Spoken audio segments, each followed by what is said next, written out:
na dating chairman ng Appropriations Committee ng Congress.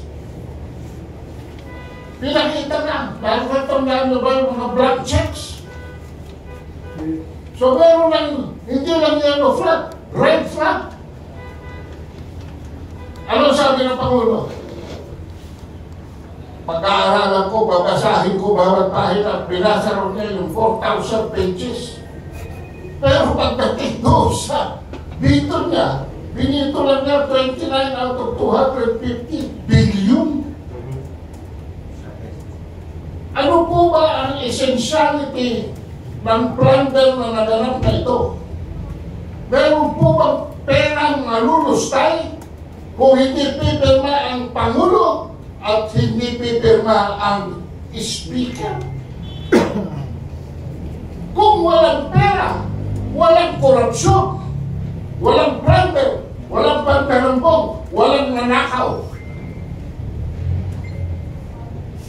Yan po ang implikasyon niyan.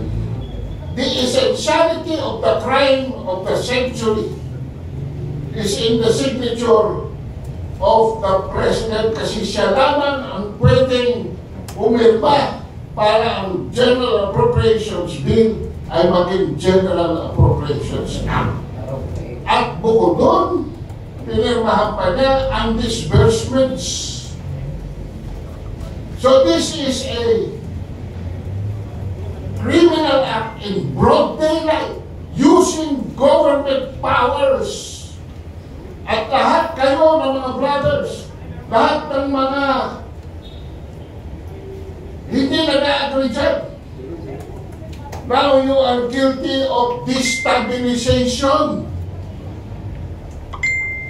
Ano po ba destabilization? Ang natitira, what is there to destabilize? Wala na po. Because, number one, zero accomplishment itong administration ito. At number two, maximum corruption.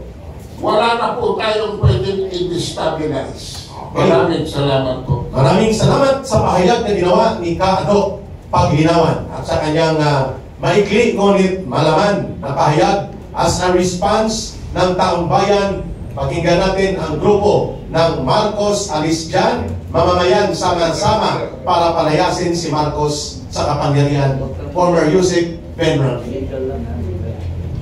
Lahat na mga akusasyon dito sa atin na tayo daw mga kritiko ay namumulitika lang.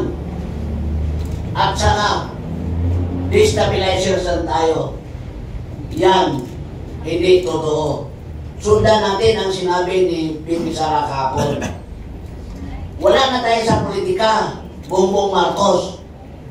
Presidente ka. You have to answer.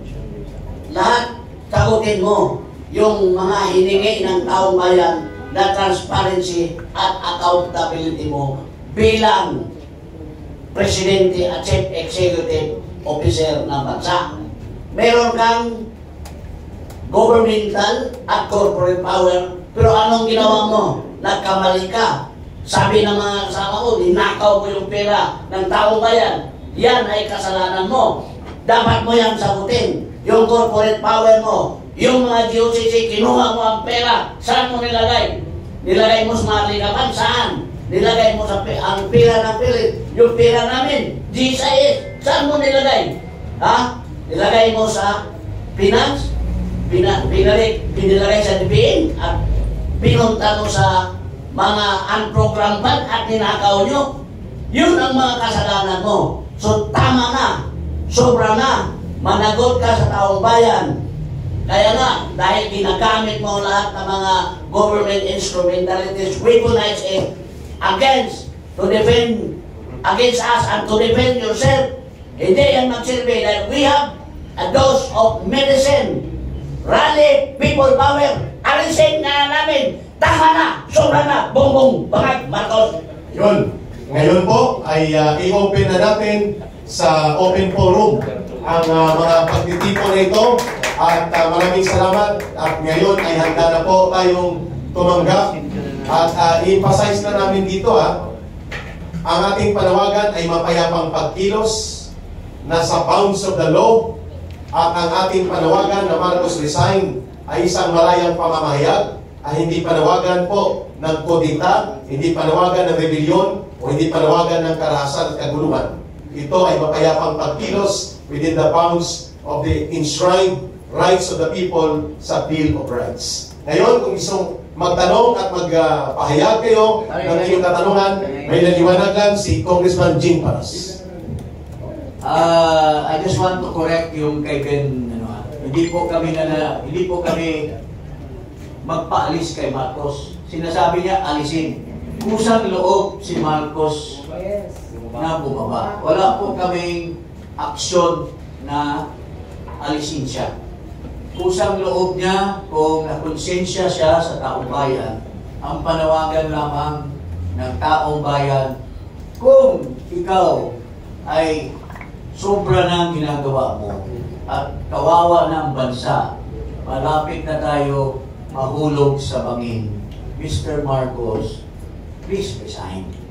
Pero wala po tayong aksyon tungkol sa we go out of our way and overturn the government. Hindi po yun ang panawagan ng mga taong bayan. Kusang loob mo. So, sinasabi, nag-destabilize daw, may sinasabi si Tulfo, inaakusa niya yung ilang tao. Pero, ang ginagawa nila is to destabilize the government. Yes. Hindi po totoo yan na may mga nag-destabilize. Because it is really Marcos who destabilized the government. Correct. Dahil sa mga mali na mga ginawa niya, so much trouble, walang return to investment. So much, natutulog sa pansitan. Na-discover lang pala niya na yung pera na nilustay nila, binigay nila sa DPWH, na-discover niya pala na wala palang 5,500 flood control. Inanod daw, binangga daw ng barko ang mga flood control. So, yun po mga kababayan. So, anyway, balik namin kay Eric. Congressman Jing, thank you so much for that clarification. Napatayo na si Eric talaga. I will just request 3 minutes then open for him. First minute po, mga kababayan. Una, malinaw po ang ating ipinapahayag. Mapayapang pagkilos, sama-samang pagkilos within the bounds of the constitutional rights of the people. Hindi po tayo nananawagan ng kung anumang karahasan. Kasi yan po inaantay ng makinig. Pinapakinggan tayo ng Malacanang at ng mga tauhan nila, DILG, PNP, CIDG, DOJ. Minomonitor nila ito ang ating mga pagpapahayag. So we understand why, as a lawyer, Congressman Jing Paras needs to clarify kung ano ang bounds ng ating pagkilos. Number 2, mga kababayan, baka makalimutan po ninyo, inamin ng DBM, inamin ng DPWH inside Congress, recorded during the budget deliberation, na si Marcos ay pumirma ng pagpapatupad ng 4,000 mahigit na flood control projects sa loob ng 2024, 2025, and even part of 2023. Ulitin ko, 4,000 flood control projects. Siya ang pumirma at ipinatupad ito batay sa unprogrammed appropriations. And under the Executive Order number 92, all projects chargeable to unprogrammed appropriations, only the President can approve and make the release. Tapos papaniwalain niya tayo, inosente at pulokoy, tarantado. Ikaw ang pumirma, nagpa-release, nag-implement ng 4,000 flood control projects. Check the record on the deliberation. At ang nagtatanong sa kanya, kalaban pa namin nung ako po, kasama ko dati, kalaban ko na, si Representative Antonio Tinio ng Alliance of Communist Teachers at nasa record ng Congress. So malinaw na si Marcos ay isang puluboy. Wala sa wastong katinoan at hindi maayos ang kanyang mga ginagawa, panloloko at mga scam sa taong bayan. Last point. Kahapon lang nagsalita si John B. Grimulia, DILG Secretary. Ang tono niya ay hindi ang pagrespeto at paggalang sa karapatan ng mamamayan sa malayang pagtitipon, mapayapang pagpapahayag, kundi pananakot. Sabi niya, aaristohin namin ang sino mang papasok sa Mendiola area sapagkat ito ay declared na no man's land. Wow, that's a military term. Ang no man's land ay ginagamit niya sa digmaan. No man's land, you review your footage ng kanyang sinabi, no man's land ang Mendiola. At sino mang mag-attempt na pumasok, aaristohin nila. Wow! Ano pong basis nito? Kasi ang batas ay malinaw sa warrantless arrest. Walang karapatan si John B. Primulia na magsagawa ng warrantless arrest unless nakikita na may nabibitbit ng armalite ng mga bomba at mayroong mga aktual na kaguluhan. Anong ibig sabihin nun? Overt act. Kailangan may overt act. May overt act. Anong ibig sabihin nun? Are they going to create the situation for warrantless arrest? That's very dangerous. At habang nagsasalita po ako ngayon, hingin ko ang paintulot ni Atty. Jing Paras, ni Congressman Jing at ni Atty. Manny Luna. Pinuntahan ng pulis sa Region 6 sa Iloilo City ang barangay captain namin sa unang barangay kung saan ako nakatira. Ngayon lang habang nagsasalita ko, kaya pala yung tawag sa akin ng barangay captain. Barangay Tansa, Timawa, Zone 1, Iloilo City. Maulitin ko lang, no? Mga kababayan, Barangay Tansa, Timawa, Zone 1, Iloilo City. Ang address po ni Ka Eric, yun po. Barangay Tansa, Timawa, Zone 1, Iloilo City.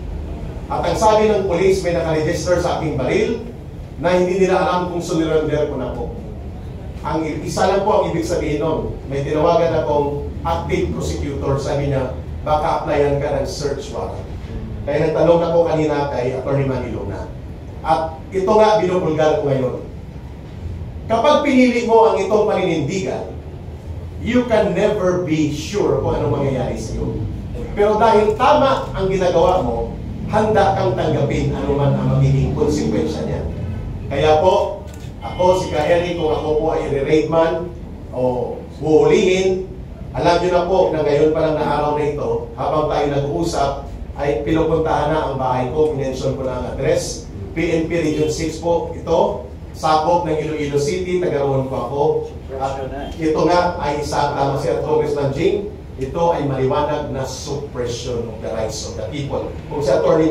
Manny Luna, ito ay scare tactics. They want us to keep quiet, stay silent, and remain, not to intervene habang nagaganap ang panggagahasa sa ating bayan, sa ating mga karapatan bilang mga mamamayan.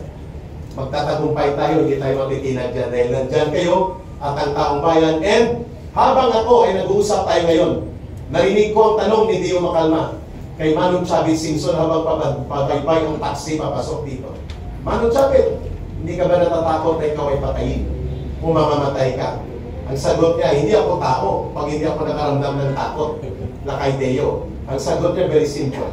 Kung mamamatay man ako, na pinili ko itong pagtindig sa tama para sa ating mga kababayan at sa ating minamahal na bansa, tatlo ang dadaanan nila kung papatayin nila ako. He was referring to the government of Marcos and Romualdez. Ang taong bayan magagalit, hindi man lahat pero may magagalit. Ang mga Ilocano magagalit, at ang higit sa lahat, mananagot sila sa Diyos na makapangyarihan. Maraming salamat. We are open for questions. First question. Please identify yourself and make it brief for your question. Dixon Internet 25. Sir, Congressman Jing Paras, kasi doon sa clarification ninyo, mapayapa ang layunin natin. At sabi ni Ka Eric nga, posibleng ma-infiltrate dahil gagawa sila ng scenario based on the pronouncement of the ILG Secretary Remulla. So, may we know anong safety measures na maaari natin gawin, especially kapag nag-commence na yung rally na maaaring nang ma-infiltrate?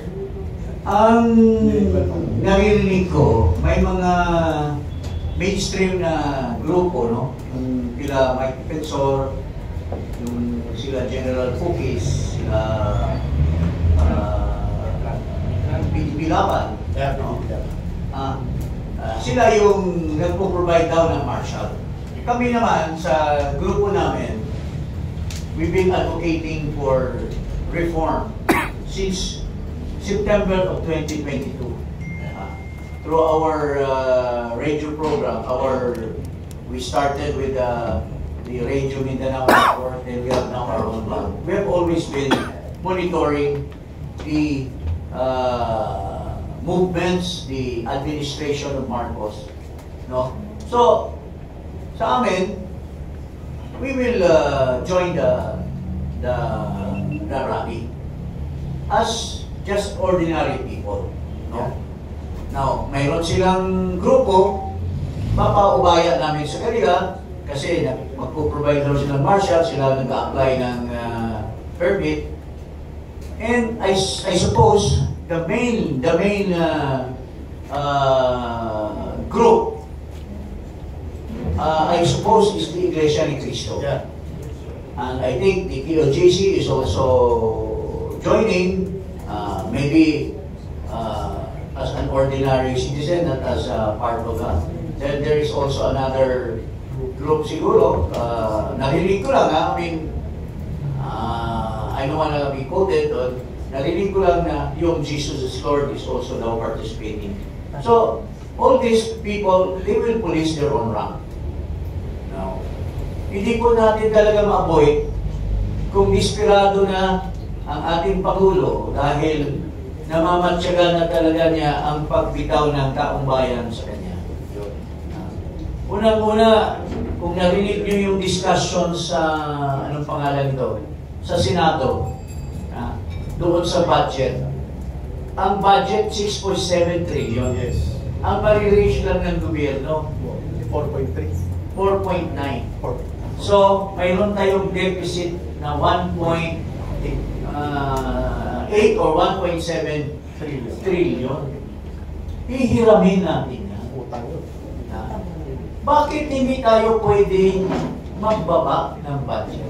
Para kung ano magkukulikta, ganoon din ang... Kasi nakita na natin Kung tuusin mo lang, kung 1.7 ang babayaran, in 2025, 2024, at 1.3 trillion ang ninakaw O, kung tinanggal natin yung ninakaw, wala naman na nakaw. Kasi mapunta lahat sa pangangailangan. Ito extra. So, yun po, in your, as a parting word to your question, may kanya-kanyang gwardyahan sa mga grupo-grupo. So, I think, kung may mga sumaling iba, infiltrators na yan, no? Oo. Sir, another question with regards to the petition by your group at the Supreme Court questioning the legality of ICI.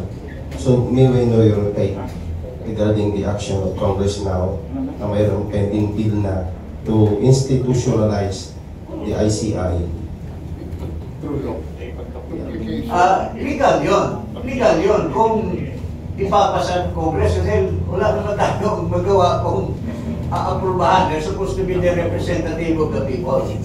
So, that's why we're saying na bakit nila minamadali yung law? Kasi alam nila illegal yung ginawa ni Marcos. Exactly. So that's why we have to cover for that. And that one, talagang kukumplituhin nila if that is the purpose. Although, dapat ipatawag din nila, during the course of the hearing, ipapatawag din nila ang ombudsman para makuha din yung kanyang opinion in terms of the creation of this new body. Para magkaroon ng ikangay coordination para hindi matawag na duplication. So, yun po. May dagdag. Attorney Manny would like to add. Thank you, sir, for the question. May dagdag lang ako they cannot institutionalize a body that is void from the beginning. Ang gagawin nila is to file a bill, come up with a new bill on that. Pwede parehas ang pangalan. Pero kung i-formalize mo yung ICI, hindi pwede. That's why we went to the Supreme Court to have it declared void. Humingi kami na temporary Congress action. Yeah, pero hindi ang ICI dapat. They have to come up with another one. Kasi pag unconstitutional yan, void yan. You cannot correct it to a law. They have to come up with another body, probably similar to it. Yun ang punto dyan, ha? Kasi we are asking for a TRO and preliminary injunction. Hindi kami hihingi ng ganon kung hindi kami naniniwala na null and void yan. Wala bang update? Ha? Wala pa. Wala pa. Well, it's up to the court. We are only praying. 2 days ago lang na. Okay. Thank you. Okay, another question? Dito po, wait lang ito. Sir, Bugoy Kadrani ako. Sir, attorney, kasi kahapon, sa press briefing ni Pangulong Marcos, natanong ito tungkol sa passport ni Saldico na bakit hindi pwedeng kansila at hindi pwedeng hulihin arrest sa ibang bansa. At ang sabi ng Pangulo, attorney lang ang makakapag-sagot. Hindi sinagot. Well, Sa attorney. okay. Ganito ang kwan dyan may mga grounds kasi for the cancellation of a passport. Isa na is, one is, if there is a case that has been filed, a criminal case. For example, he falsified the identity or submitted falsified documents. Isang ground yan. Another is social security. In other words, meron due process in the cancellation of the passport. Ang problema ko dito, ang nakikita ko, hindi yun Okay, susundin natin yung batas. Ang problema, walang urgency. At walang ginagawa. Ang tagal na, it's almost 3 months. Hanggang ngayon, hindi pa sila nag-file ng kaso. Walang ginagawa. So, how would you cancel the passport? In the meantime, Saldico is, moving around the world with the money, allegedly stolen from the people. So, yun ang ikinaganit ng ating mamamayan. Yung lack of urgency. Yun ang fault ng gobyerno. And I'm inclined to believe that the DFA should have made representation with the Office of the President para tingnan mabuti kung pwedeng erase yung ground of national security para mapabilis. Pero wala Actually, tama yung walang sense of urgency. Kasi kung naalala nyo, nung si Marcoleta pa ang chairman ng committee on the Blue Ribbon, si Bryce Hernandez, si Roberto Bernardo, si Alcantara, they have already positively identified Saldico. And even the Diskaya. But no, ito, may positive talagang testimony si Bryce Hernandez at saka yung kasama niya si Mr. ano yun? Basta si Bryce Hernandez, sinabi niya, nag-deliver sila mismo ng pera doon sa hindi, wala pa si Butesa. Ito, sila mismo. Yung nag-deliver sila ng pera doon sa BGC, sa basement ng bahay ni Saldi na nasa Horizon. Yung pa lang, positive na. Noong pa lang, pinorward na nila Lacson yung sa DOJ. Matagal na. That could have already been filed with the Ombudsman. At magkaroon na sana anong tawag ito? Kaso sa by this time, they would have already come up with that information to file it with the Sandigan Bayan. Pero wala. Dinaan pa sa ICI. Imbis na direkta. Ito nga yung sinasabi natin, duplication. Kasi dinaan pa sa ICI, sinusupina pa daw, sabi nung Atty. Hosaka, sinusupina. No. The Ombudsman can already, upon their instance, motu proprio, tinira na nila si Saldico. Wala pa si Boeing, si Balcas pa lang. Si Balcas should have already investigated and come up with information against Saldico. Matagal na dapat na-cancel yung passport. Pero there is a deliberate attempt. Bakit? Kasi si Saldico is the key. Siya ang magsasabi na si Romualdez kasabwat. At si Bongbong kasabwat. Pwede niyang sabihin ni Saldico, pinatawag kami, tinanong kami ni Marcos, Saldico, okay na ba yung latag niyo dyan? Kasi magmaan-maanan lang ako na kunyari magbabasa-basa ako sa ating General Appropriations Bill. Pero tatapyasin ko lang konti para akseptado ng tao. Pero yung 251 billion palusupin ko. it's very clear na may kasabuatan yan. Kaya sabi tayo sa ko, papatagalin namin yung investigasyon, magtago ka muna dyan. O pwede sabihin nila, magpapalit ka na ng mukha. Bilyon-bilyon yung pera mo, ang galing magpapalit ng mukha. In the light of technology now. So, yun po ang rason. Saldico is the key. Kasi sabi niya, mayroon na siyang statement eh. Kaya ko bang gumawa by myself? Ha? Kung walang aprobado si, ito lang nun, for your sake, kayo lahat. Kayo ba, kung matino ang Pangulo, alam niya na how sure yung General Appropriations Bill, from the NEP, sinaksakan ng dagdag sa small committee hanggang BICAM. Kung matino kang presidente, papayagan mo ba na, yung NEP na pinadala ko, ito lang, dinagdagan ng ilang bilyon. Hindi ko ba pipigilan? Pero hindi nyo pinigilan eh. So anong tingin nyo? Kasabat ka. Kasi, kung ikaw si Martin Romualdez, happy birthday pala kay Martin Romualdez. Birthday niya. Kung paaling ko si Martin, happy birthday niya today. This is birthday. Pero, maski birthday niya, hindi natin masasabi na magsapalaran sila, mga kababayan. Kung ako si Saldi, pinamada ko insertion. Ako si Martin, inaprobahan ko insertion. Pero, pag dinala na yung General Appropriations Bill, matino yung presidente, are you not risking yung kinamada mo na ma-obliterate pagdating kay presidente dahil matino si presidente? Tatapyasin ni Marcos yun kung matino kasi may red lang. Pero hindi na tinapyas eh. So, hindi nyo pa kaya maiisip na may usapan na sila? Sinabi kaya ni Martin na, pinsan, meron kaming kinamada ni Saldi. Okay ba sa iyo? Okay lang, pinsan. O, huwag nyo akong kalimutan dyan, ha? Yung kaparti ko. Well, is that not possible? Kasi nagpikit mata siya at kanyang inaprubahan. Tapos, nagsinungaling pa siya sa tao. Binasa ko, 4,000. I have to read every page. 4,000 pages. 4,000 pages. Pero bakit nalusot? 29 billion lang ang binito mo. So, yun po, mga kababayan. Kaya, ang sinasabi namin, ang mastermind dito lahat ay si Marcos Jr. Sir, break lang. Before yung may rejoinder na. Maganda yung 2 minutes lang ito na rejoinder. Maganda yung binanggit ni Congressman Jing at ni Atty. Manny Luna. No sense of urgency. Si Saldico po ay hindi nakatakas, pinatakas. Saldico was intentionally sent out to escape by Marcos and Romualdez. Ano pong role ni Saldico?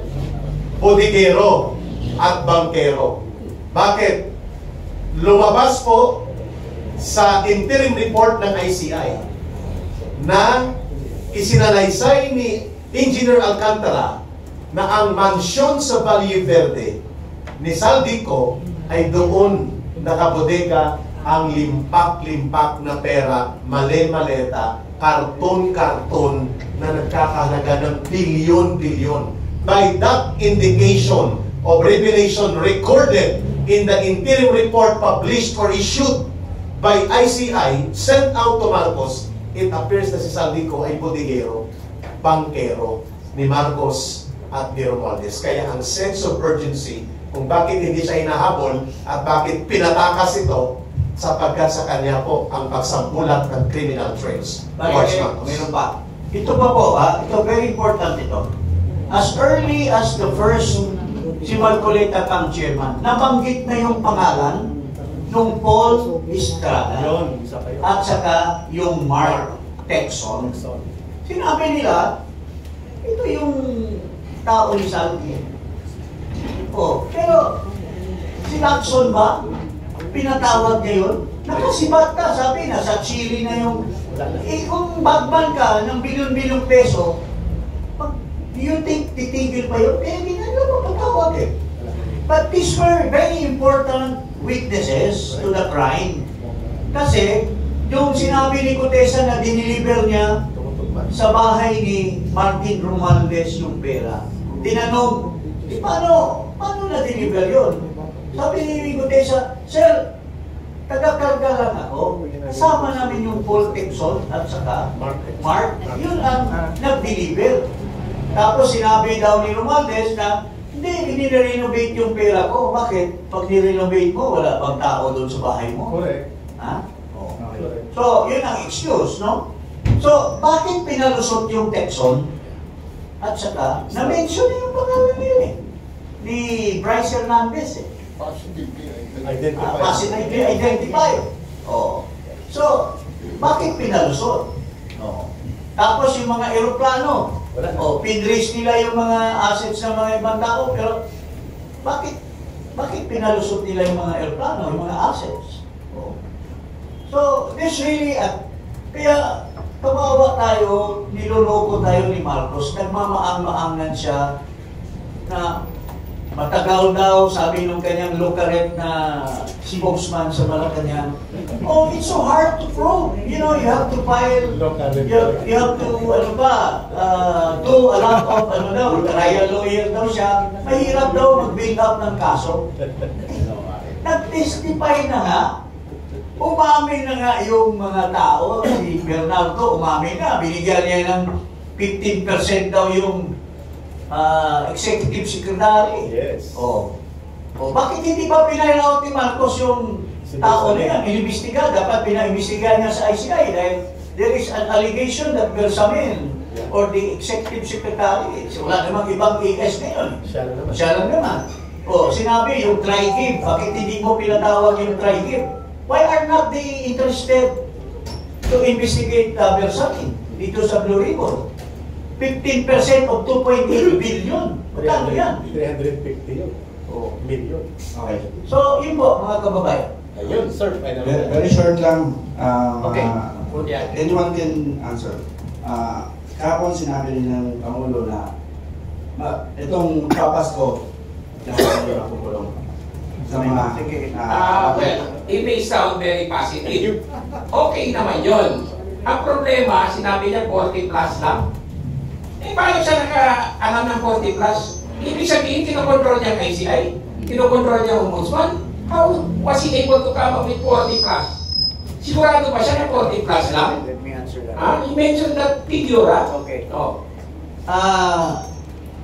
Alam mo, pwedeng maging totoo. Ito, pwedeng maging totoo. Pero not in the real concept of jailing. Alam mo, ganito kasi yung proseso niyan. Pag pinailan mo, pag nag-imbestiga ang ombudsman, sinabi ni Boying, 60 to 80 days, pwede na. O, halimbawa, may testimony na sila Bryce, sila Alcantara, si Bernardo, pwede nang paspasan ng ombudsman yan, ng kaso, tapos i-file.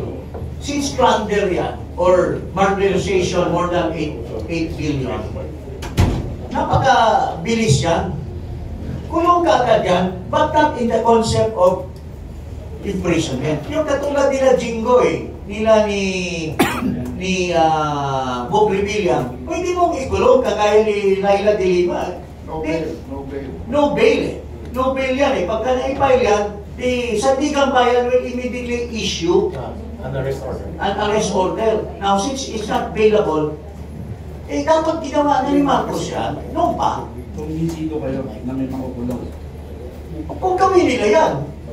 Pero not kulong na convicted, kulong na, since it's not bailable, they will be detained or will be in the custody of the law. In that concept. Pero kung, alam mo, with your respect, ang dami, si Enrile, with my deepest condolence. Pero, Sumalangit pa ba? sumalangit na ba? Pero, bago siya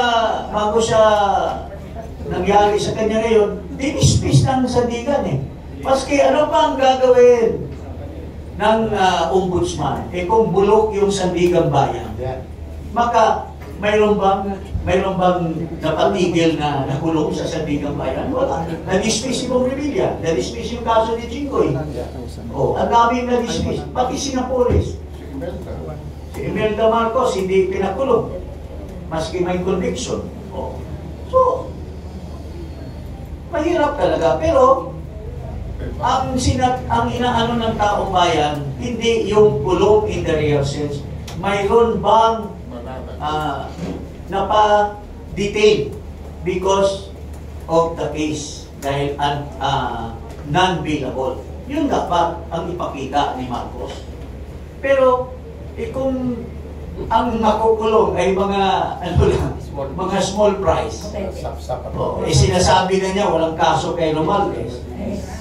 Ano klaseng justisya mayroon tayo? Kaya nga, ang mga iglesia, ang mga ibang mga sekta ay talagang magpamakita ng kanilang disgust on how things are being done by Marcos.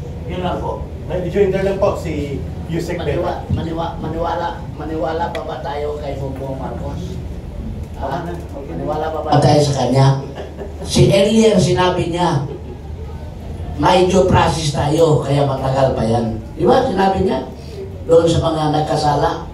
Ngayon sinabi niya, kinukulong na sa December. Sabihin niya bukas, hindi. Ngayon, oo. Maniwala pa tayo, kaya galit na ang taong bayan. Okay? One more point. Okay. I'm speaking as a lawyer, we cannot disregard due process. Everybody is entitled to due process. Pero, pag delayed ang action, there is what we call violation of the rule on speedy disposition of proceedings and cases. May delay dito klaro yan And there is selectivity. Paano yan? There is no political will. Yun ang problema dito, Buboy. I see some unhidden hands trying to muddle the process. There is obstruction of justice. Sana yung mga big fish, bakit hindi nila iniimbestiga? Pinangalan na yan. Yung kay Diskaya, ilang congressmen na na-mention doon? Ang dami. May naririnig pa tayo sa ICI? Meron ba tayo naririnig sa Senate Ribbon Committee? Wala. O sa Ombudsman? Wala. It's all for the show. PR stunt. We want real justice dito. Yan ang dapat para hindi magalit ang taong bayan because we are entitled. We are taxpayers. Hey. Ha? Parang yan. Okay, salamat, Atty. Manny. Mr. Oliver, tapos ikaw, ma'am.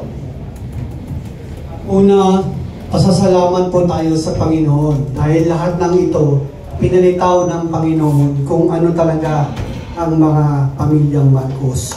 Pasasalamat din po tayo sa mga tao talagang makisig, matatag ang kanilang prinsipyo para ipaglaban ang karapatan ng mamamayang Pilipino. These questions is belong to Secretary Paras. Sa ngayon po na lumulog na ang utang ng Pilipinas, pinalitaw na ng Panginoon kung ano ang kasinungalingan na ginagawa ng ating Pangulong BBM. Ngayon po, gising na ang mamamayang Pilipino. Lubog na po tayo sa kahirapan, dinanas na po natin lahat, baha, bagyo, corruption, lahat nandito na sa Pilipinas. Sa buong mundo, isa po tayo sa kinikilalang ang mga taong gobyerno ay magnanakaw. Nakita na po natin ang mga nagpapalit ng dolar. Ano sabi nila? Ang pera mo galing sa korupsyon. Ngayon po, Congressman Jing Paras, sa darating na November 16, 17, 18, gising na po ang taong bayan at mamamayang Pilipino.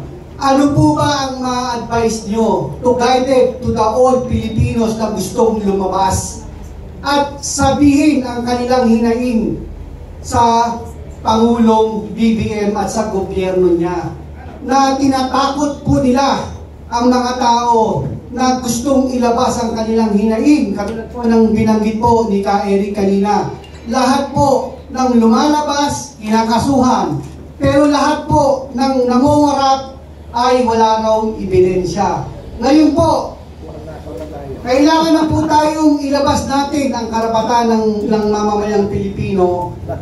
Bigyan niyo po kami ng legal na batas para po hindi sila matakot. Dahil sa ngayon po, narinig po namin marami ng pulis na sa EDSA ngayon. Ibig sabihin po, kinakalat nila ang mga pulis. At naglalagay na rin po sila ng mga pulis sa iba't ibang mga lugar, sa Bulacan, sa Laguna. Yung mga gustong lumuwas, haharangin daw po nila. Ano po ba ang karapatan ng Pilipino na dapat po natin ihayag ang karapatan po natin at ipakita sa buong mundo na meron pa tayong pag-asa at merong prinsipyo ang bawat Pilipino. Ayun po, Attorney Jim Paras. Ito po ay an answer but at the same time panawagan sa ating mga kababayan. Huwag po tayong matakot. So long as we act within the law, ano bang karapatan ng bawat Pilipino base sa ating saligang batas? Unang-una, freedom of speech. Pwede tayong magsalita, but prior to that, mayroon tayong freedom of assembly. Ano ba yung freedom of assembly? Para pumunta tayo doon. Makilahok tayo sa mga iba nating mga kababayan tulad ng mga miyembro ng iglesia, miyembro ng GKOJC, at mga iba-ibang civil society na magsagawa ng rally sa 16. So, makilahok tayo. We don't even have to speak. We just have to listen at mag-form tayo ng sarili din nating pag-isip, no? Out of that. So, alam mo, kung magsama-sama po tayo lahat, yung panawagan ni John Vic na destabilization ay hindi niya kayang ipakulong tayo lahat. Correct. Kung talagang this is a secret martial law already brewing in our country. Correct. Hindi po tayo kayang ipasok kung saan-saan presuhan.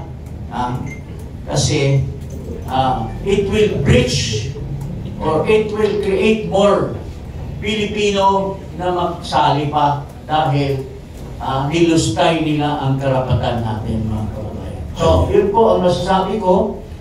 Just be brave enough to express your freedom. That's all we have to do. Okay. Sali tayo, tapos as a sign of protest. On that Sunday, no? Galing tayo sa simbahan, pag-pray natin na bigyan ang ating bansa ng suporta ng Panginoon. Pagdating natin, kung ano mahawakan natin, kaldero o lata, let's ring a bell.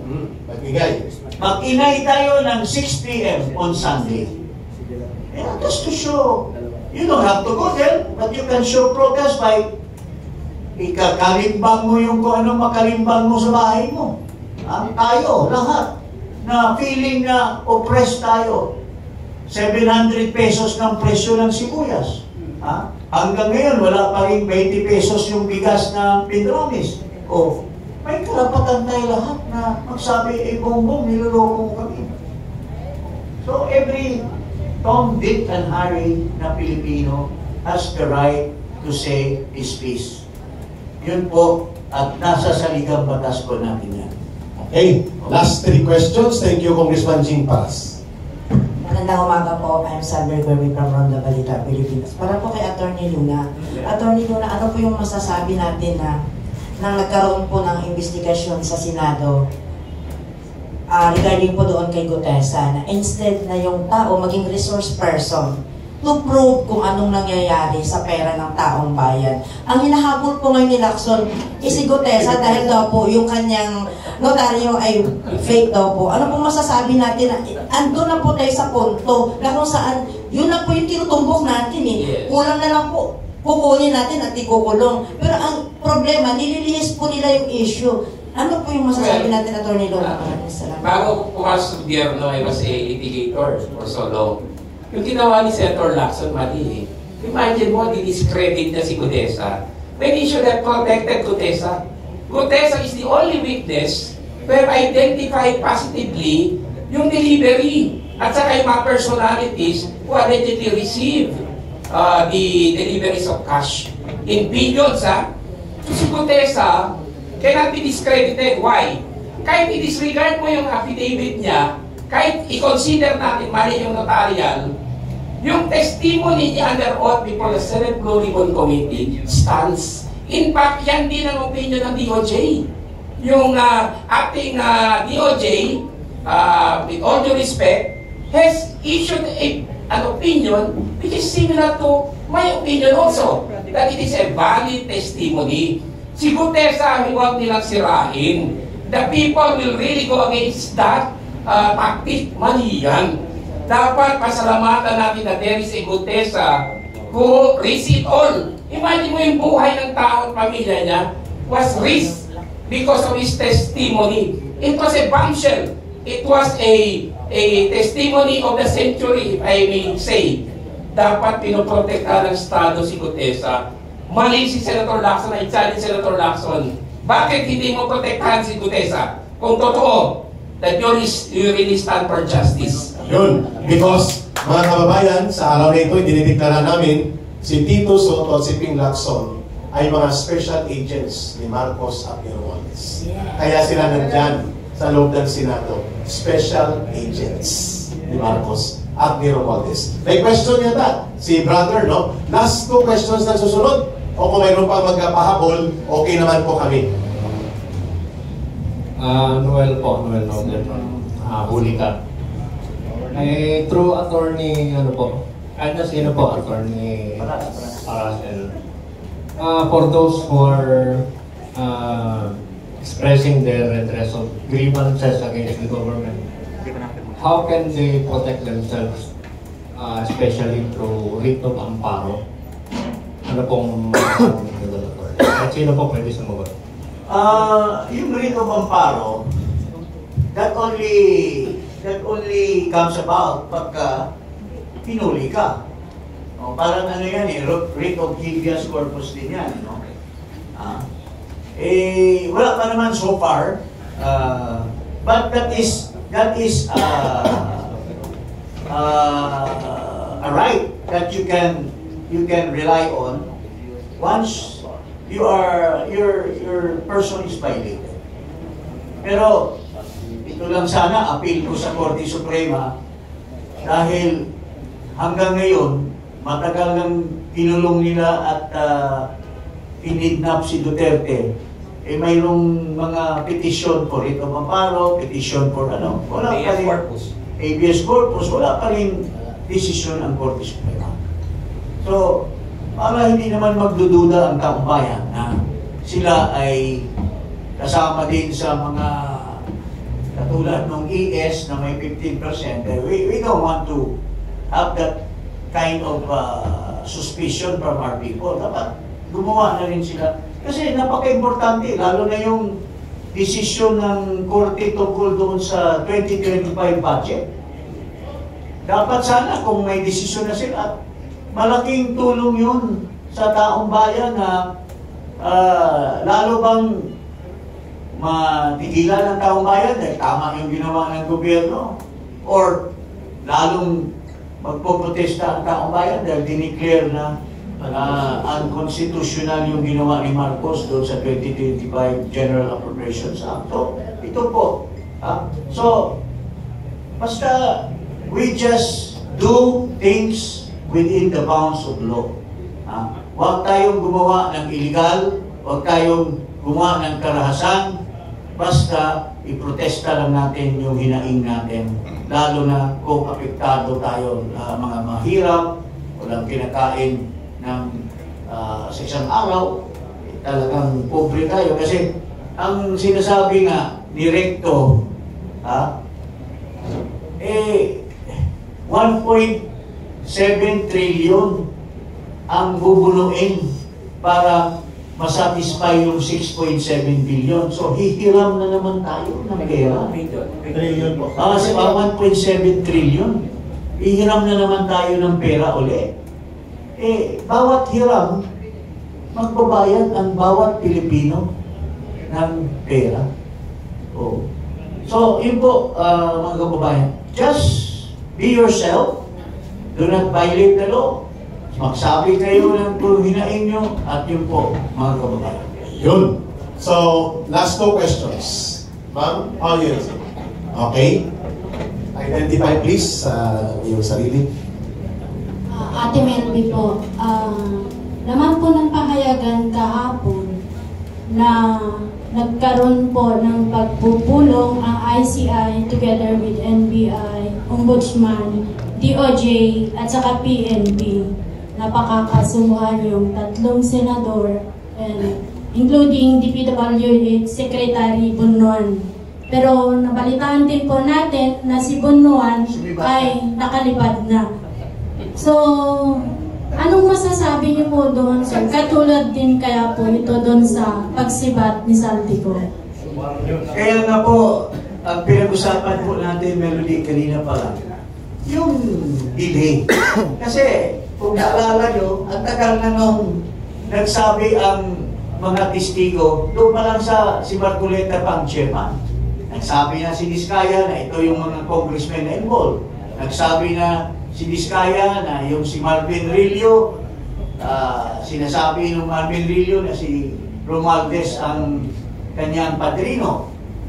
Nagsabi na sila Bryce, sila Alcantara na nagdala sila ng pera kay Saldico. Nagsabi na sila Bernardo ng amo nila, si Bunuan. Imposible naman gagalaw si Bernardo na hindi alam ni Bunuan. Pero lahat ng mga malalaking isda, nagsisibatan na. Why? Because walang effort ang gobyerno na mag-issue ng whole departure order sa kanila. So yun po ang hinahanga. Kaya nga tuloy-tuloy ang mga protest. Bakit ang Iglesia ni Cristo nakikialam? Wala naman, hindi naman political yan. Pero nakikita nila yung delay in the accountability ng mga tao. Bago, bilyon-bilyon ang mga ninakaw yan. Lilipad lang yan at magtago doon. Habang, di ka hide.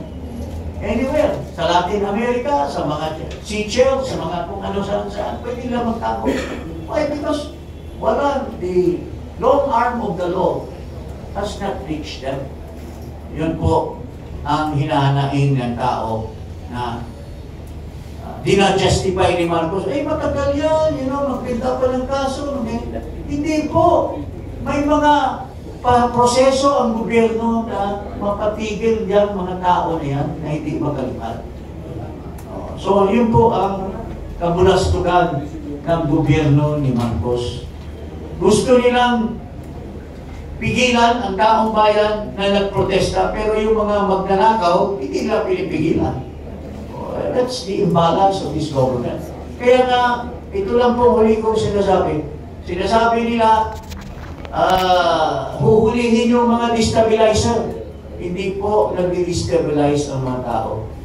Dahil dyan, nagpo-protesta ang tao dahil si Marcos mismo ang nag-destabilize sa gobyerno for lack of competence in running the government. Kaya nagkaloko-loko na ang buhay ng bawat Pilipino. Yun po, mga kababayan. Last question tayo, then we will have the final words mula sa panel, and then siguro pwede tayong bumili ng pandesal pagkatapos nito. Magsalo-salo sa pandesal. Final question, anybody from the group? Before tayo magsalo-salo sa mainit na pandesal dito. Anybody? Okay, final question. Good morning po sa ating panel, lalo na kay Congressman Jing Paras at ating magaling na abogado. Sa kasalukuyan, sir, pinag-uusapan kasi ang usaping pagbuhay sa Concon at Conas. Sa tingin niyo po, magsasaksi dito or magiging makabuluhan ba ito kung sakali magsaksi? Well, unang-una po, hindi nagsucceed yung PI. Kasi nabisto kagad na may agenda. Ngayon, Concon naman, ay siyempre, dadaan pa yan sa proseso. Maganda naman yung talagang may mga hinaing naman din tayo na ma-revisit yung ating salita-litas.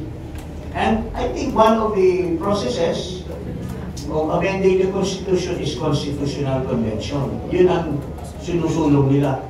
Matagal ang proseso niyan. Unang-una, magkaroon pa ng eleksyon, bilyon-bilyon na naman ang gastusin natin. Kasi to hold a national election whereby we elect delegates to the Constitution